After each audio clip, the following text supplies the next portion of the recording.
بسم اللہ الرحمن الرحیم۔ شروع اللہ تعالیٰ کے نام سے جو نہایت مہربان اور رحم کرنے والا ہے۔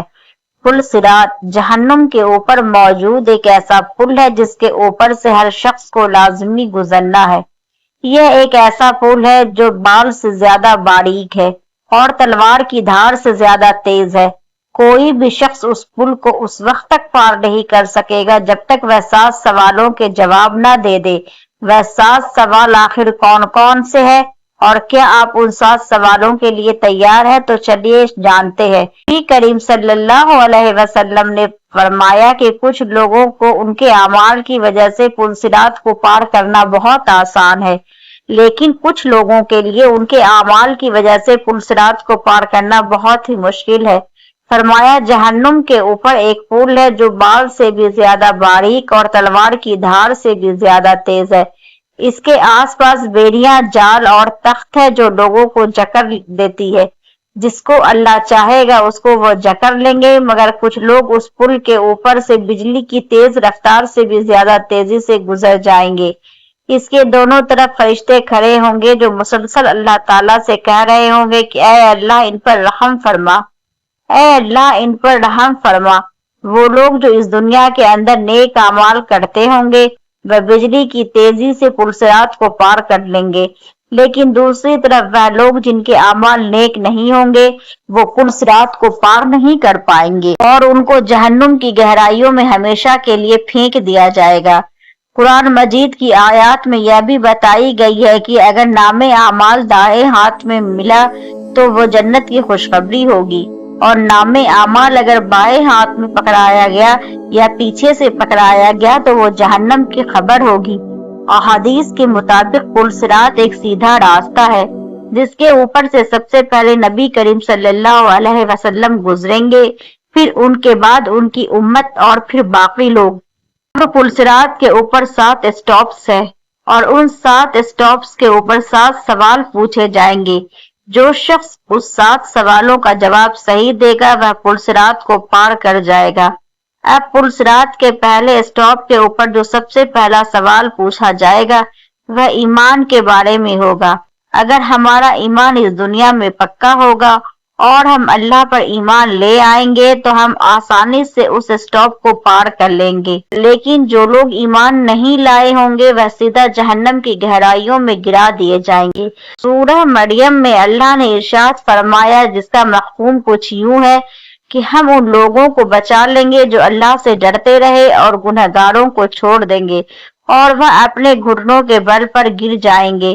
جب وہ لوگ پل صراط کے اوپر سے گزر رہے ہوں گے تو ہم اپنے پیروں کے نیچے اپنی آنکھوں سے جہنم کی آگ کو دیکھ رہے ہوں گے، آس پاس لوگ کو بھی دیکھ رہے ہوں گے۔ کچھ لوگ تیزی سے گزرتے جا رہے ہیں اور کچھ لوگ جہنم کی گہرائیوں میں گرتے جا رہے ہیں۔ اب ہم لوگ اللہ کے فضل سے پہلے سوال کا جواب صحیح دے دیں گے تو ہم دوسرے اسٹاپ پر پہنچ جائیں گے اور وہاں پر ہم سے دوسرا سوال پوچھا جائے گا، اور وہ دوسرا سوال ہم سے ہماری نماز کے بارے میں ہوگا، کیونکہ دین کے پیلر میں ایمان کے بعد سب سے اہم پیلر دین کی نماز کا ہی ہے۔ اگر ہماری نماز پوری ہوگی اور صحیح ہوگی تو ہم آسانی سے بچ جائیں گے، لیکن اگر ہماری نماز پوری نہیں ہوگی ہماری نماز کا پیلر گر جائے گا اور ہمارے دین کی بلڈنگ بھی گر جائے گی۔ رسول اللہ صلی اللہ علیہ وسلم نے فرمایا نماز دین کا ستون ہے، جس نے نماز کو چھوڑ دیا اس نے دین کو چھوڑ دیا۔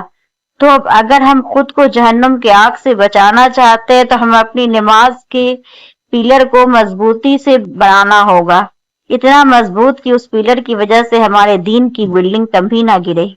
اگر ہم اس زمین پر رہتے ہوئے سوئی کے برابر بھی جہنم کی آگ کو اپنی آنکھوں سے دیکھ لے تو یقین جانے ہم پوری زندگی اپنے سروں کو کبھی بھی سجدوں سے نہ اٹھائے۔ اگر آپ 5 نماز میں غفلت کرتے ہیں تو آپ سے ہی 5 وقت کی نماز کی پابندی شروع کر دیں۔ اب جب ہم ان 2 سوالوں کے جواب دیں گے تو ہم تیسرے اسٹاپ پر پہنچیں گے اور وہاں پر ہم سے تیسرا سوال پوچھا جائے گا۔ وہ تیسرا سوال ہم سے یہ ہوگا کہ اللہ تعالیٰ نے ہمیں اس دنیا میں جو مال دیا ہم نے اس مال کو اللہ کے بتائے ہوئے طریقوں کے مطابق خرچ کیا یا نہیں، ہم نے زکوٰۃ دی یا نہیں، اب ذرا سوچئے کہ آپ نے اپنی ساری زندگی میں صرف اتنی سوچ کے ساتھ گزار دی کہ اللہ نے آپ کو جو مال دیا تھا اس پر آپ کا ہی صرف حق تھا اور آپ کو زکوٰۃ دینے سے بھی انکار کر دیا، غریبوں کی مدد کرنے سے بھی آپ نے انکار کر دیا، حقدار تک ان کا حق پہنچانے سے بھی انکار کر دیا، ان سب باتوں سے انکار کر دیا جس کا اللہ نے حکم دیا تھا، تو پھر کیسے پل صراط پر پہنچ کر آپ تیسرے سوال کا جواب دیں گے؟ قیامت کے دن اللہ تعالیٰ بھی اس شخص سے جنت کو چھپا لیں گے۔ جب ہم ان 3 سوالوں کے جواب صحیح دے دیں گے تو ہم چوتھے اسٹاپ کی طرف بڑھ جائیں گے اور وہاں پر ہم سے چوتھا سوال پوچھا جائے گا، اور وہ چوتھا سوال ہمارے روزوں کے بارے میں ہوگا۔ روزہ ہم پر ویسے ہی فرض ہے جیسے ہم پہ پچھلے لوگوں پر فرض تھے۔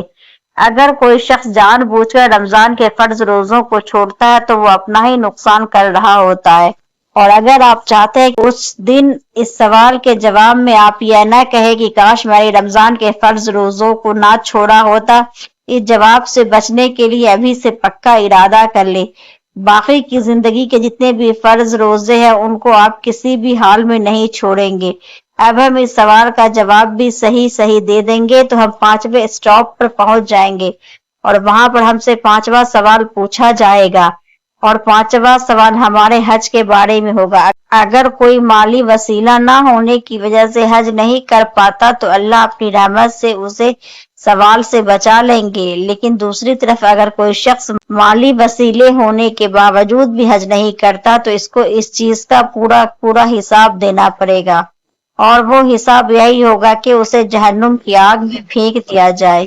اب چھٹا اسٹاپ اور چھٹا سوال، اس چھٹے سوال کی وجہ سے اس دن بہت سارے لوگ پکڑے جائیں گے۔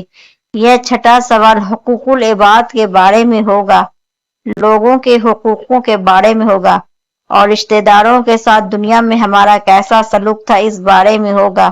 اکثر ہم لوگ کو حقوق کو مار دیتے ہیں، اور آج کے دور میں تو انسان دوسرے کے حق کو مارنا گناہ ہی نہیں سمجھتا، اس کو یہ پتہ ہی نہیں ہے، اس کو یہ یاد بھی نہیں ہے کہ اپنے حق تلفی کا جواب بھی دینا ہے۔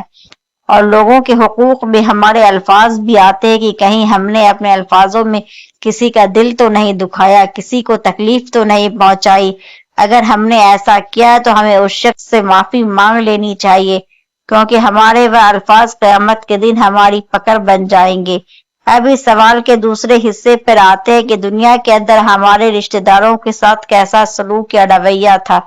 رشتہ دار کا کانسیپٹ ہمارے ایمان کا ایک بہت اہم حصہ ہے جسے ہم اکثر بھول جاتے ہیں۔ اسلام ہمیں اس بات کا حکم دیتا ہے کہ رشتوں کو جوڑو نہ کہ توڑو۔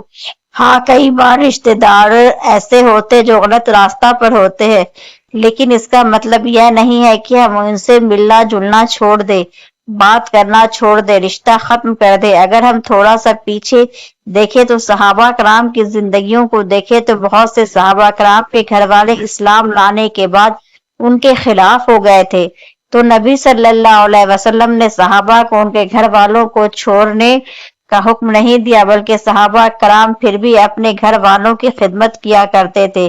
بس جہاں دین کا حکم آتا ہے وہاں صحابہ کے دین کی بات افضل ہوتی ہے۔ جب ہم اللہ کے فضل سے ان 6 سوالوں کی صحیح جواب دے دیں گے تو ہم سے 7واں سوال، آخر سوال پوچھا جائے گا، ہماری پاکیزگی کے بارے میں پوچھا جائے گا۔ اگر ہم پاک ہوں گے تبھی ہم عبادت کر سکیں گے، لیکن اگر ہم ناپاک ہوں گے تو ہم کوئی بھی عبادت نہیں کر پائیں گے۔ تو اگر دیکھا جائے تو پاکی ایک بہت ضروری حصہ ہے۔ اب ہم ان 7 سوالوں کے صحیح جواب دے دیں گے تو ہمارا جہنم سے کوئی لینا دینا نہیں رہے گا، اور جنت اللہ تعالیٰ سے کہے گی کہ اے اللہ ان لوگوں کو مجھ میں داخل کر دے۔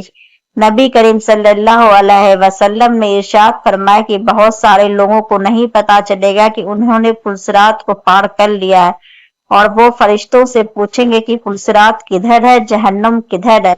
کیا ہم نے پل صراط کو پار کر لیا؟ تو فرشتے کہیں گے تم نے پل صراط جہنم کے اوپر تھا، پار کر لیا، یہاں تک کہ تمہاری روشنی نے جہنم کی آگ کو ڈھانپنا اور گھٹا دیا تھا۔ اب ذرا سوچئے جو لوگ پل صراط کو پار کر لیں گے ان لوگوں کی خوشی کیا ہوگی، کیا مقام ہوگا۔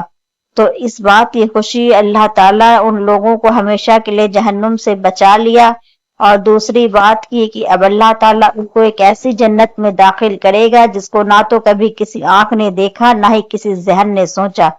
اللہ تعالیٰ سے یہی دعا ہے کہ اللہ تعالیٰ ہم سب کو جنت الفردوس میں بہترین اور اعلیٰ مقام عطا فرمائے۔ اب جانے سے پہلے میری آپ سب سے صرف ایک ہی سوال یہ ہے کہ کیا پلصراط پر پوچھے جانے والے سوالوں کے لیے آپ تیار ہیں؟ آپ اپنا بہت بہت خیال رکھیں۔ اللہ حافظ۔ اگر آپ کو یہ ویڈیو پسند آ گئی ہے تو میرے چینل کو سبسکرائب ضرور کیجیے گا۔